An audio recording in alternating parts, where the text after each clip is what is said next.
Let's do few questions of chapter number 2, potential and capacitance. This I've divided in two exercises. Okay, so these are the board questions which are very important because these questions may be repeated also, and also you have to do the NCERT exercise question. Let's start with the first question of exercise 1. It's given that if the potential is constant at a given point, what will be the electric field intensity at that point? We know that the electric field is negative of potential gradient. That is, E is equal to minus dV by dr. Now it is given that the potential is constant.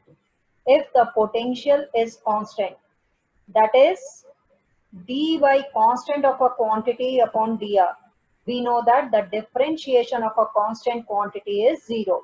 So what will be the electric field intensity at that point?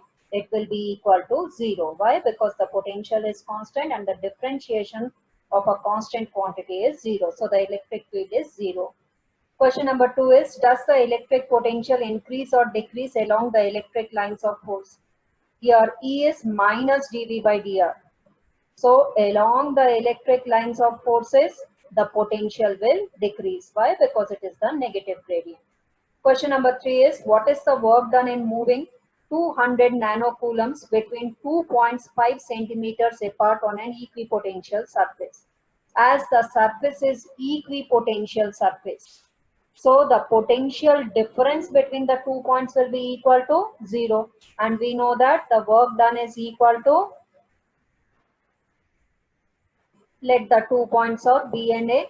So this potential difference is work done per unit charge. So work done is equal to potential difference into charge. As the 2 points are at the same potential, equipotential surface, so the work done will be equal to 0. Question number 4 is, what will be the work done in moving a charge Q along a rectangular path A, B, C, D, A? Okay, the force will be the electrostatic force, or the electric field is a conservative field. So the work done in moving the charge from A to B to C to D to A will be equal to 0. Why? Because the work done in a closed loop is equal to 0. So the work done will be equal to 0. Okay, and the next question is question number 5. Two charges 3 into 10 raised power minus 8 coulomb and minus 2 into 10 raised to the power minus 8 coulomb are separated by 15 centimeter apart. That is, they are 15 centimeter apart. At what point on the line joining these two charges the potential will be 0? So the distance between these two charges is 15 centimeter apart. Now let us consider that at a point P, the potential is 0, which is at x distance from 3 into 10 raised power minus 8. So it will be 15 minus x from the other charge from minus 2 into 10 raised power minus 8 coulomb. So let us consider that the potential at point P is 0. The potential at point P is the potential due to 3 into 10 raised power minus 8 plus the potential due to minus 2 into 10 raised power minus 8 is equal to 0. Okay, now we know that the potential due to a point charge is kq by r. So the potential due to 3 into 10 raised power minus 8 k, which is 1 upon 4 pi epsilon naught k q upon the distance. The distance we are finding at point P, the distance is x. And V2 is the potential due to minus 2 into 10 raised power minus 8 coulomb, and the potential due to the negative charge is negative. So this potential will be negative 2 into 10 raised power minus 8 upon the distance is 15 minus x is equal to 0. Okay, on simplifying it, we get 3 upon x is equal to 2 upon 15 minus x. Cross multiplying, we get 45 minus 3x is equal to 2x. That is 5x is equal to 45. That is x is equal to 9 centimeter. Okay, now it's necessary to write this 9 centimeter is from which charge? Okay, it is at x distance, that is from 3 into 10 raised power minus 8 coulomb. Okay, then the next question is question number 6. The following graph shows the variation of V with 1 by R for 2-point charges. What are the signs of the two charges? Okay, first let's find out the sign. We know that the potential due to a positive charge is positive. So as this potential is positive, it means the Q1 charge is positive. And the potential due to a negative charge is negative, it means Q2 is negative. Next is, which of the two charges has a larger magnitude and why? Okay, we know that the potential is given by K Q by R. That is, V into R is equal to K into Q. Let's put it as equation number 1. Now let's find out the slope of the line. We know that the slope of the line is tan theta. So here tan theta is equal to V upon 1 by R. That is, the slope is equal to V into R. Okay, from 1 and 2 we see that the slope is directly proportional to the magnitude of the charge. So more the slope, more will be the magnitude. Here we see that the slope for the Q2 charge is more. So the Q2 charge has a greater magnitude. And now question number 7. A point charge Q is placed at point O. Is Vp minus Vq positive or negative when Q is greater than 0? Q greater than 0 means Q is positive. Let O to P distances, let us consider this distance is Rp, and O to Q distance, let us consider that this distance is RQ. Now Vp minus Vq, first let's find out Vp.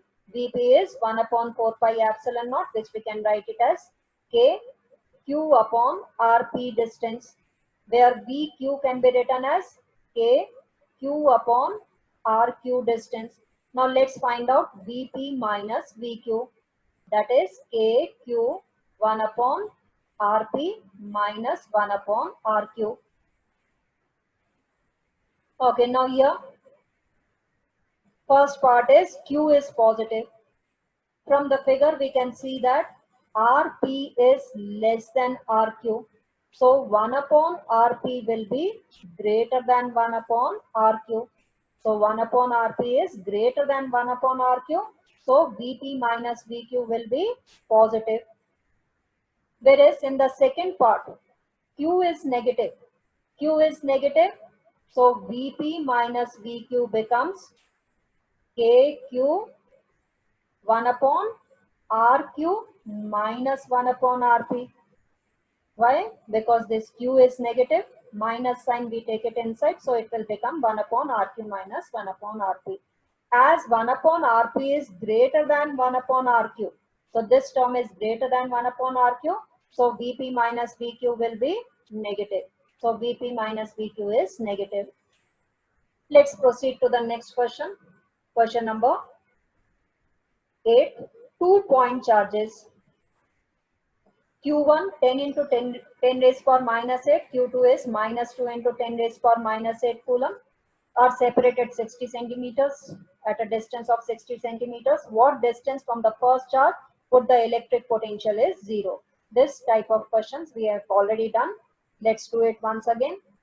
So Q1 10 into 10 raised to the power minus 8 coulomb, Q2 is minus 2 into 10 raised to the power minus 8 coulomb, which are separated at 60 centimeter apart.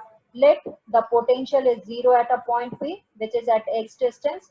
So the remaining distance will be 60 centimeter minus x distance. Again, the potential is 0. The potential at point P is the potential due to 10 into 10 raised power minus 8 coulomb plus the potential due to this. The potential due to the positive charge is positive and the potential due to negative charge is negative. That is V1 plus V2 at the point P is 0. So V1 is equal to V2y because V2 is negative. So on simplifying, 10 upon x KQ by R. Okay, here also K and K cancels out. 10 raised power minus 8 also cancels out. 2 upon 60 minus x. So on simplifying, you get x is to be 50 centimeter. So the potential is 0 at 50 centimeter from 10 into 10 raised power minus 8 coulomb. Next is also calculate the potential energy of the system of charges. We know that The potential energy is given by K Q1 Q2 upon R. Here the value of K, which is 1 upon 4 pi epsilon naught, is 9 into 10 raised power 9, and Q1 is 10 into 10 raised power minus 8. Q2 is minus 2 into 10 raised to the power minus 8 coulomb upon the distance. Distance is 60 centimeter. So 60 into 10 raised to the power minus 2 meter. Okay, on simplifying it, you see that the answer comes to be 3 into 10 raised to the power minus 5 joules. Okay, then the next question is question number 9. What is the electric potential due to an electric dipole at equatorial point? Okay, we know that the potential on the axial line exists, but the potential on the equatorial line is 0. At every point on the equatorial line, the potential is 0. So what will be the electrostatic potential due to an electric dipole at the equatorial point? It will be 0. Next is name the physical quantity whose SI unit is joule per coulomb. We know that potential is given by work done per unit charge. The unit of work is joule and the unit of charge is coulomb. So joule per coulomb is the unit of potential or potential difference. Is it a scalar or a vector quantity? We know that potential is minus E dot dl, the integration of E dot dl, as it is the dot product. So the potential is a scalar quantity. Next question. A hollow metal sphere of radius 6 centimeter is charged that the potential on the surface is 12 volt. What will be the potential at the center of the sphere? Okay, whatever is the potential on the surface, the same potential remains at every point inside the sphere. So at the center of the sphere also, the potential will be 12 volts. Next question, what is the amount of work done in moving a charge capital Q around the circular arc of radius r at the center of which another point charge Q is located? So here is the Q charge. Now capital Q charge is moved on the circular track. Okay, so what will be the work done? This is due to the electrostatic force, and we know that the electrostatic force is a conservative force, and due to the conservative force, the net work done in a closed loop is equal to 0. So the work done is 0. Or you may consider this is an equipotential surface. The surface of this circle is an equipotential surface. So the work done on moving on this equipotential surface is 0. Question number 13. 3-point charges Q minus 4Q, 2Q are placed at the as shown in the figure. You have to find out the net force on Q charge. Okay, this 2Q charge will exert a force on Q.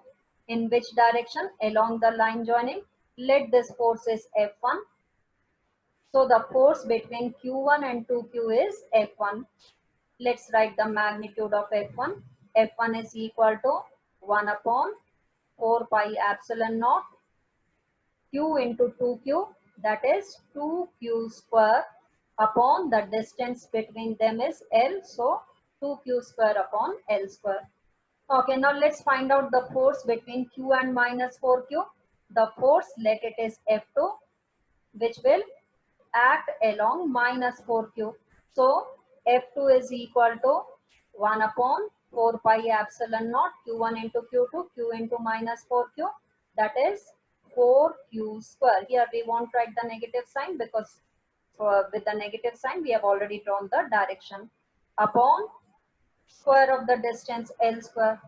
Okay, now the net force of F1 and F2 according to parallelogram law of vectors, the net force on charge Q will be equal to under root F1 square plus F2 square plus 2F1 into F2 into cos of angle between them.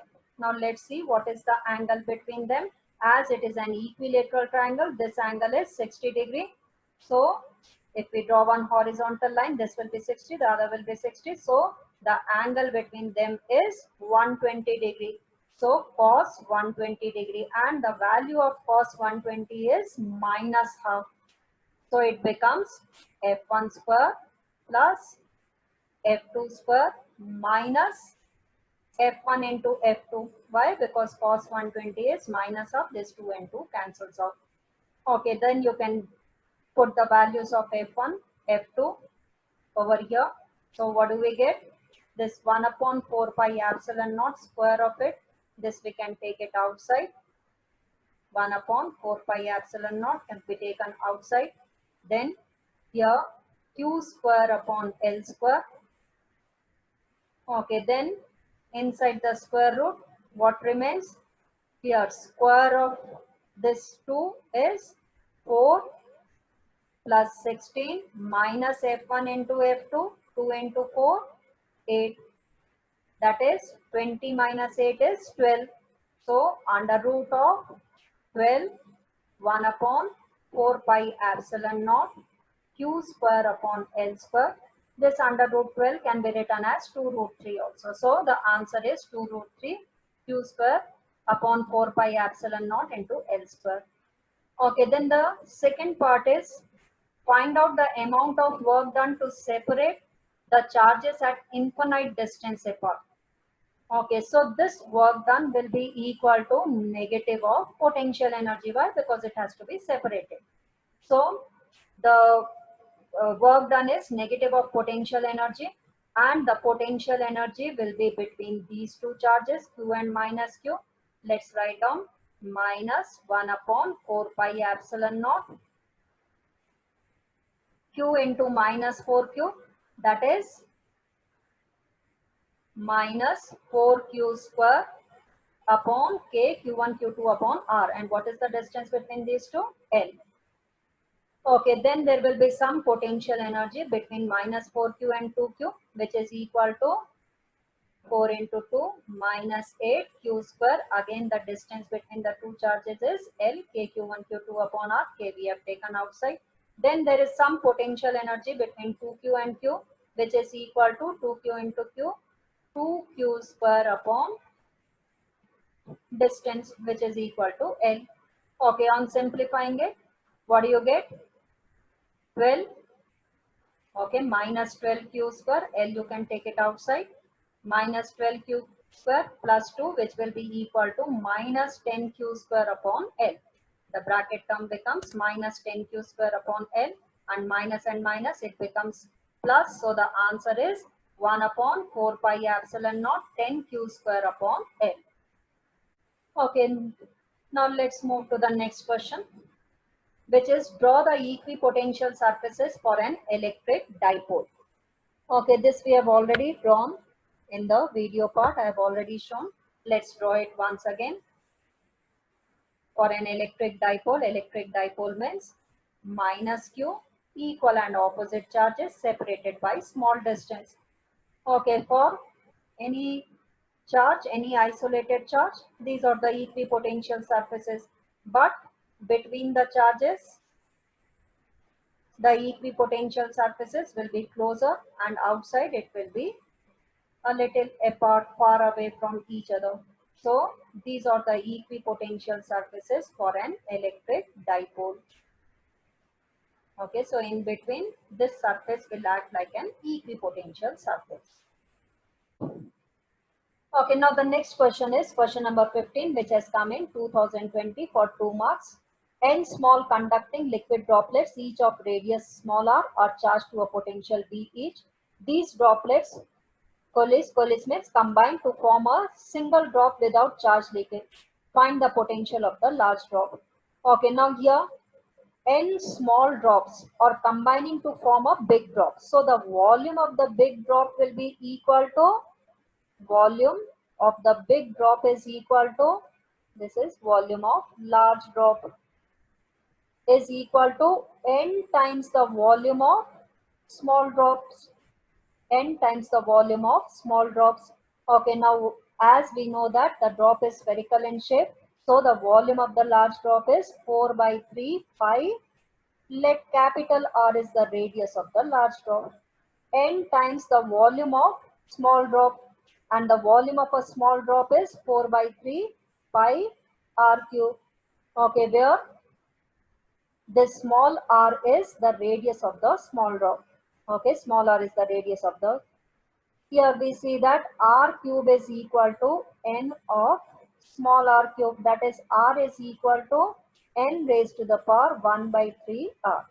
Okay, now here we have to find out the potential of the large drop. Potential of the large drop is equal to 1 upon 4 pi epsilon naught. Now each small drop is having a charge q. So what will be the total charge on the big drop, on the large drop? It will be n times q. Q is the charge on a small drop. So the total charge on the big drop will be equal to, as n drops are combining, so the charge will be n into q upon the radius of the large drop. Why? Because we are finding out the potential of the large drop. Yes, here 1 upon 4 pi epsilon naught n q, and capital R is the radius of the big drop, which is equal to n raised to the power 1 by 3 into small r. Okay, n raised to the power 1 divided by n raised to the power 1 by 3 is n raised to the power 1 minus 1 by 3, which is n raised to the power 2 by 3, 1 upon 4 pi epsilon naught q by r. Okay, and this is the potential of the small drop. So the potential of the large drop will be equal to n raised to the power 2 by 3 potential of the small drop. It is given that the potential of a small drop is capital V. So n raised to the power 2 by 3 into V small. Okay, then the next question is question number 16, which is find the expression of potential energy of a system of 2-point charges Q1 and Q2 located at R1, R2 respectively in external electric field. This we have already discussed in the video part, in the third part. Okay, potential energy is in the presence of electric field. Q1 is at R1. So Q1, the potential at R1 distance, plus Q2, the potential or at R2 distance, plus there will be some potential energy between Q1 and Q2 charges, which is equal to 1 upon 4 pi epsilon naught Q1 into Q2, and let the distance between them is R12. Next is draw equipotential surfaces due to an isolated point charge minus Q. This is minus Q charge. We have to draw the equipotential surfaces. Equipotential surfaces are these concentric spheres which we have drawn around it, and depict the electric field lines. As it is the negative charge, it will be radially inwards. That is, the direction of this electric field lines will be towards the negative charge, starting from infinity and terminating at minus Q charge. Question number, the third part is 3-point charges 1, -1 and 2 microcoulomb are initially infinite distance apart. Calculate the work done in assembling these charges, and the side of the equilateral triangle is given as 10 centimeter. So here the work done is equal to, in assembling it will be equal to the potential energy, and the potential energy, there will be some potential energy between these two, 1 and -1. So it is equal to 1 upon 4 pi epsilon naught Q1 into Q2, that is 1 into -1, -1 microcoulomb into microcoulomb. 1 microcoulomb is 10 raised to the power -6. Micro into micro, it becomes 10 raised to the power -12. Upon the distance, distance is 10 centimeter. 10 centimeter can be written as 10 into 10 raised to the power -2 meter, and 10 raised power -2 is 10 raised to the power 10 raised power 10 into 10 raised power -2 is 10 raised power -1. Then there will be some potential energy between -1 microcoulomb and 2 microcoulomb, which is equal to -2 into 10 raised to the power -12. Again, the distance between the two charges is 10 raised to the power -1 meter. Then there will be some potential energy between 1 microcoulomb and 2 microcoulomb, which is equal to 2 into 10 raised to the power -12 upon 10 raised to the power -1 meter. Okay, on simplifying it, 1 upon 4 pi epsilon naught is 9 into 10 raised to the power 9. This 10 raised to the power minus 1 in the denominator can be taken outside. Okay. Then here minus 1, minus 2, minus 3. This becomes minus 3 plus 2. This will be minus 1. Okay. And into 10 raised to the power minus 12. So this is minus 3 plus 2. That is minus 1 into 10 raised to the power minus 12. This unit you will get it in joules. On simplifying it, you get it as minus 9 into 10 raised to the power minus 2 joules. So the answer is minus 9 into 10 raised to the power minus 2 joules. Okay, so we have completed the first exercise.